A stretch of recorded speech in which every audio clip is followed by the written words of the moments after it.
Hello friends, எல்லோரும் எப்படி இருக்கீங்க? இன்றைக்கி நம்ம வீடியோவில் கொஞ்சம் வித்தியாசமான முறையில் போண்டா செய்ய போகிறோம். ஈவினிங் டைமில் நல்லா சூடாக சாப்பிட்றதுக்கு இந்த போண்டா ரொம்ப சூப்பராக இருக்கும். வாங்க போண்டா எப்படி செய்கிறதுன்னு பார்க்கலாம். ஒரு பாத்திரத்தில் 1.5 கப் அளவுக்கு கடலை மாவு சேர்த்துக்கிறேன்.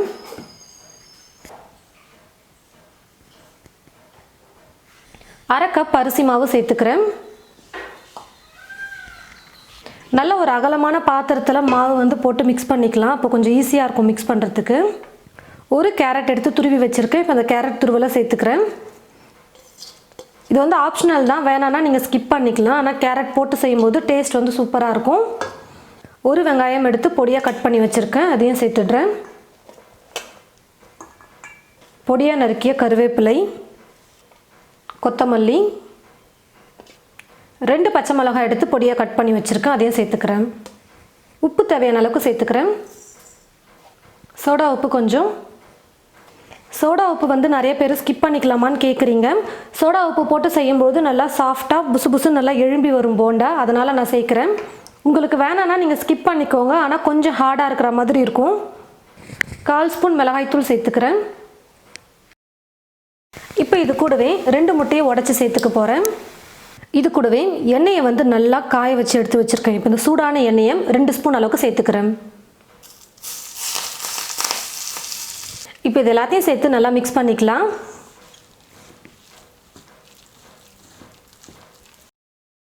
எல்லாத்தையும் சேர்த்து மிக்ஸ் பண்ணதுக்கு அப்புறமா தண்ணி கொஞ்சம் கொஞ்சமாக சேர்த்து மிக்ஸ் பண்ணிக்கலாம். பாருங்கள் ஃப்ரெண்ட்ஸ், போண்டாக்கு நம்ம மாவு கொஞ்சம் கெட்டியாக மிக்ஸ் பண்ணுவோம். இப்போது அதை விட கொஞ்சம் நான் லைட்டாக இலக்கமாக மிக்ஸ் பண்ணியிருக்கேன். இது நம்ம ரவுண்டாக ஷேப்பாக எடுத்து போட மாட்டோம் எண்ணெயில், அப்படியே கொஞ்சம் கொஞ்சமாக மாவு எடுத்து நம்ம எண்ணெயில் போடுறது தான். கடாயில் எண்ணெய் ஊற்றி வச்சுட்டேன். எண்ணெய் நல்லா காஞ்சிருச்சு. எண்ணெய் நல்லா காஞ்சதுக்கப்புறமா ஸ்டவ்வை கொஞ்சம் குறைச்சிக்கோங்க.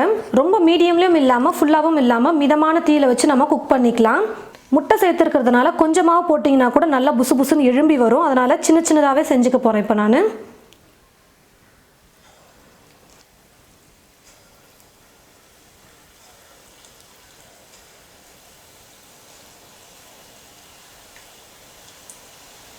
நம்ம முட்டை சேர்த்துருக்கிறதுனால பாருங்கள், எண்ணெயில் போட்டதுமே எப்படி நல்லா புசு புசுன்னு சூப்பராக எழும்பி வருது.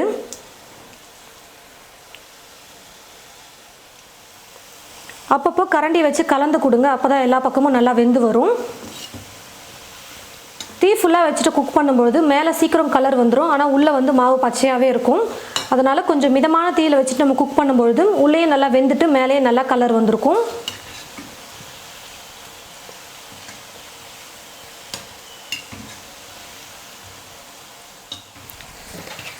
இந்த மாதிரி போண்டா நல்லா வெந்து மேலே நல்லா கலர் வந்ததுக்கப்புறமா எடுத்துக்கலாம்.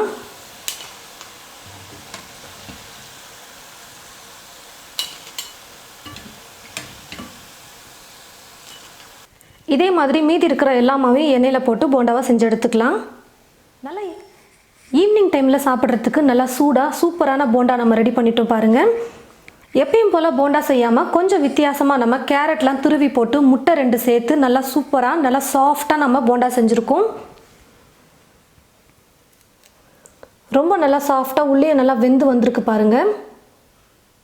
முட்டையெல்லாம் போட்டு செஞ்சுருக்கிறதுனால சாப்பிடவே ரொம்ப சாஃப்டாக ரொம்ப டேஸ்ட்டாக இருக்கும். நீங்களும் இது போல் உங்களுடைய வீட்டில் இந்த மாதிரி கொஞ்சம் டிஃப்ரெண்ட்டாக போண்டா ட்ரை பண்ணி பார்த்துட்டு எப்படி இருக்குன்னு மறக்காமல் கமெண்ட் பாக்ஸில் கமெண்ட் பண்ணுங்கள்.